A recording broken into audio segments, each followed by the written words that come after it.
Hello, welcome to another episode of Creating Cultures That Outperform. Boy, we're having fun with this series. Jerks at work. There are just so many of them. And these people exist in every company, especially the big ones. Small ones have some of them. Today, we're going to cover one that I think is just so many of these low empathy leaders around. And this iconic image here really captures who they are, right? It's all about the work, all about the work. So we're covering all the different personality types that are really jerks at work. You can see all of these we're going to be covering in this series. We just realized we're missing the check the box leader. It's another one. We're going to add them to the list.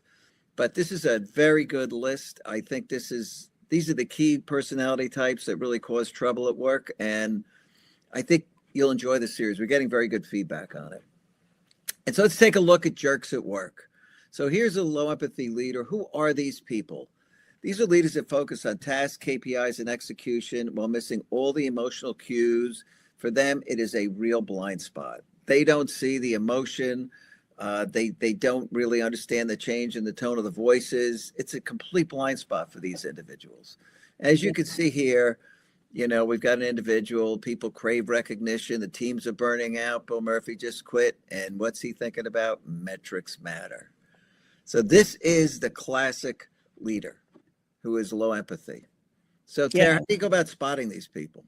Yeah, they really they don't get it. And they don't realize that they don't get it, which is the sad part.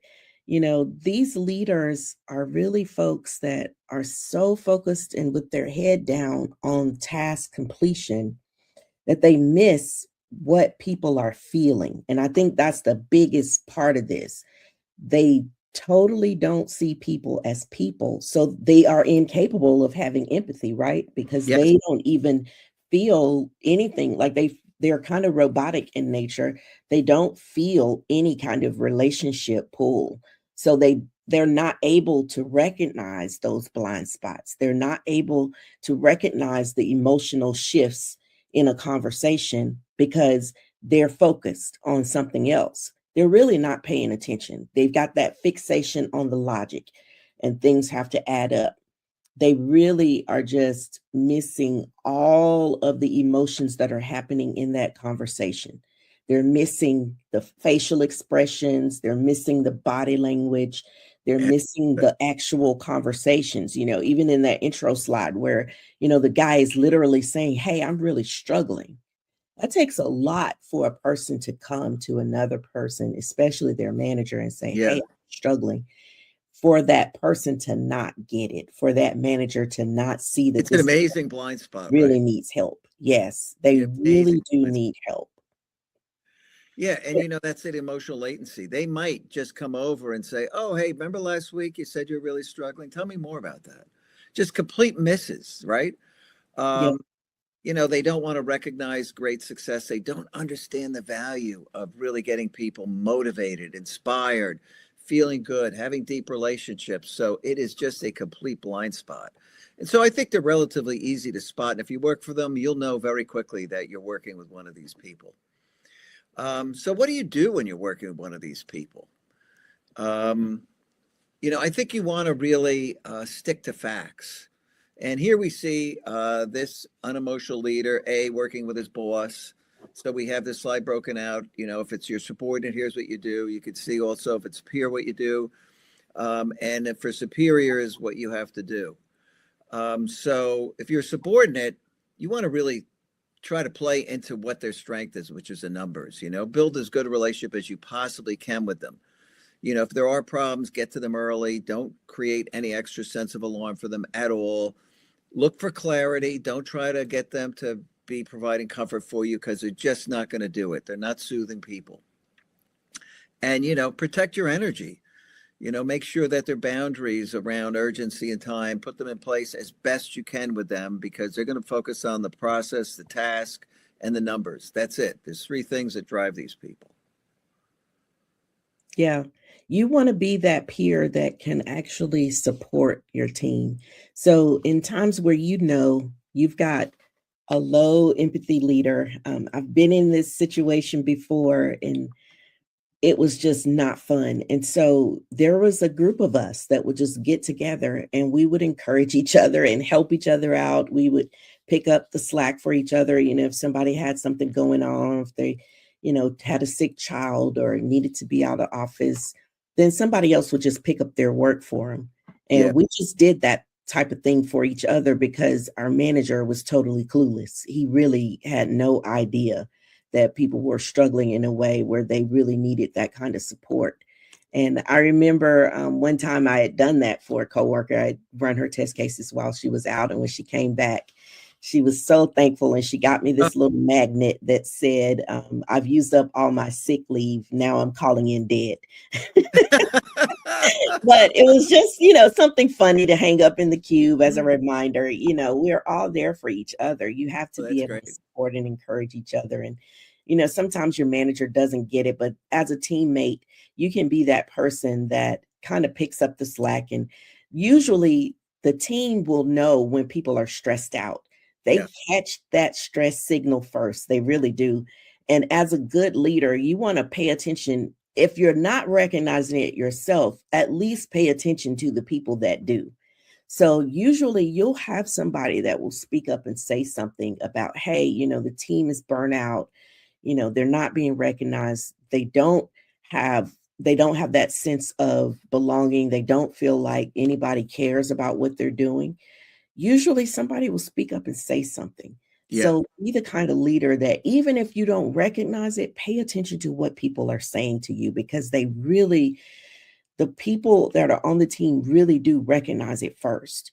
And so you want to allow them to create this little ecosystem that supports you, because ultimately it's about team success. It's not about an individual person succeeding and the rest of the team failing. It's about everybody coming together so that we all succeed, that we all are doing a great job and we all feel that sense of recognition. So pay attention to your team, have some key people that you can reach out to and say, hey, I'm not very good in this area. I know I'm not very good in this area. Can you help me in this space? Yeah, surround yourself with people who can shore up your weaknesses. No question about it. I think that's always good advice. And if you're a boss and you have one of these people, I think it's very important to really instrument the work environment, to get the data around. Make sure you understand turnover, what the engagement sentiment is. Is it going up? Is it going down? Try to get a handle on burnout and coach. Here we have a picture of him saying, being an active listener, use clarifying questions, take action. It's very hard to change who these people are. I don't think coaching is all that successful. But if you can get them to focus on the numbers they like and maybe move the numbers and make that part of the game, that's playing into their strengths. Whether they could do it or not, I think remains to be seen. I always say in handling them what to do, one of the options you always have is to transfer. And sometimes that is your best option, because you can have these people who create a lot of damage but manage up really well. They provide all the numbers, sound data. Upper management can love them, and lower management can really, the subordinates and leaders working for them can actually just hate their whole experience. Yeah. And sometimes it's just too stressful, right? So if you don't have a leader that cares, that can actually have some empathy for you, then that can be a stressful situation if you have a lot of things going on. I can remember when my kids were really small, they were premature. So I have twins were preemies.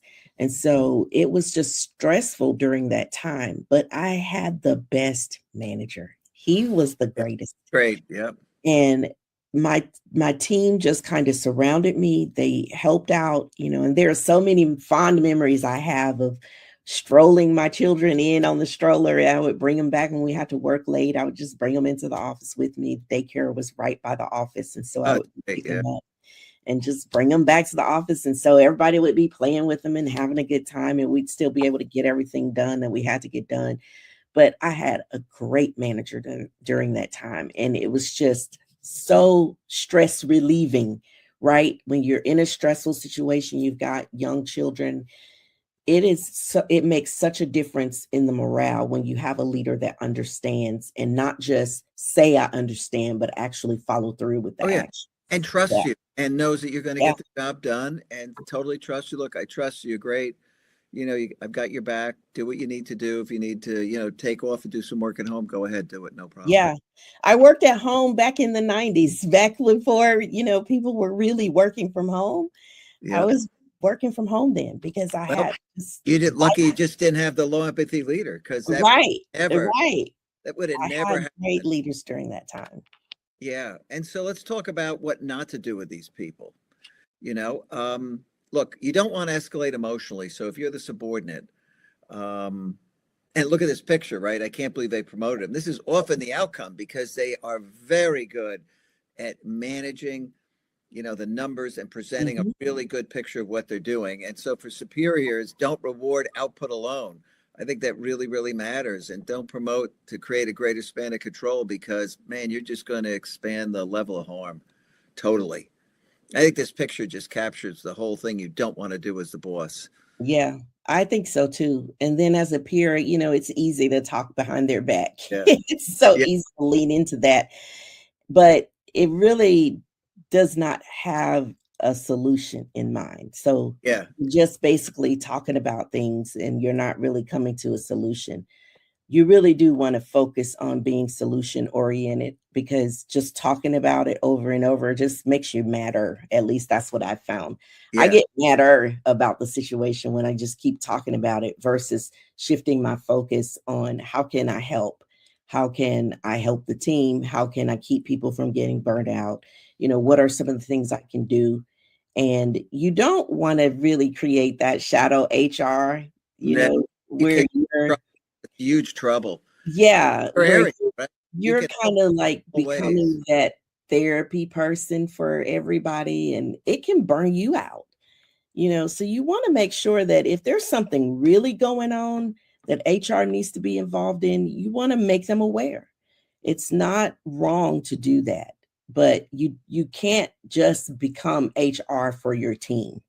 You No, really don't wanna cover up that performance gap because it really is a performance gap of your leader, and so you wanna make sure that you're a bit it's there not to your support. team.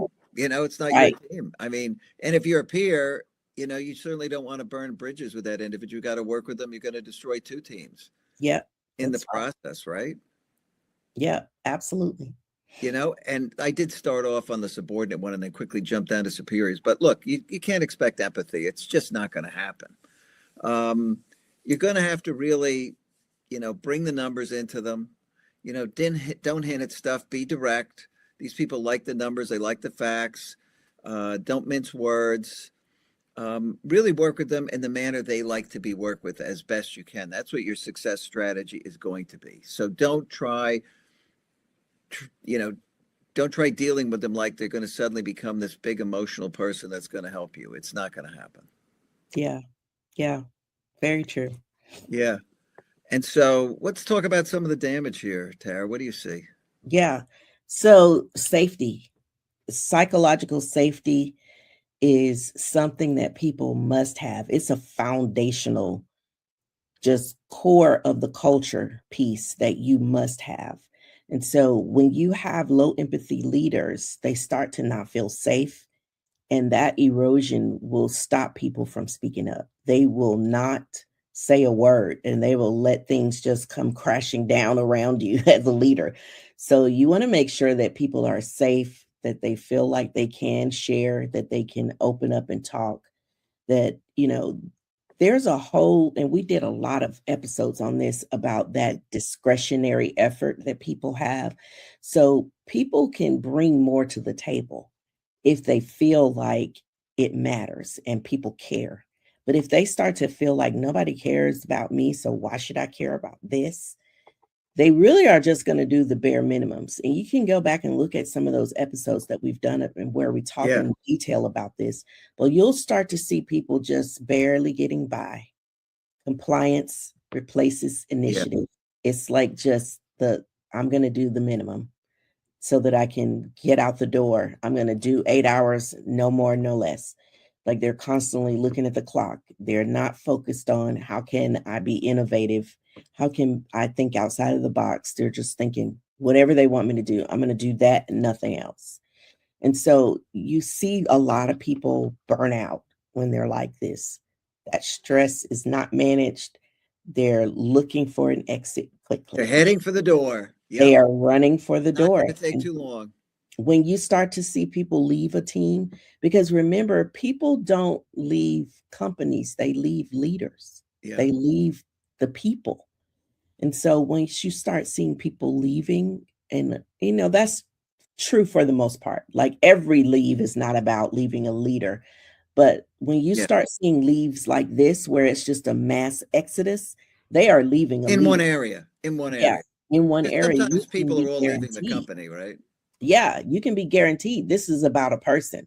So as a manager, you need to really pay attention to that and make sure that, the morale is high, that people feel that sense of ownership for the work that they're doing, that they are being recognized. They're not, feeling like nobody cares. That's when you start to see your team turn around. And now, I mean, the danger with low empathy leaders is that when they come in, they could be very good at putting controls in place, looking at the numbers, getting the reports right. So they can make a positive impact very short term. But there's huge damage across the organization. They're damaging the people, their motivation, their level of safety. Ultimately, performance goes down. You're not going to get any innovation. People aren't going to collaborate. So execution is going to collapse.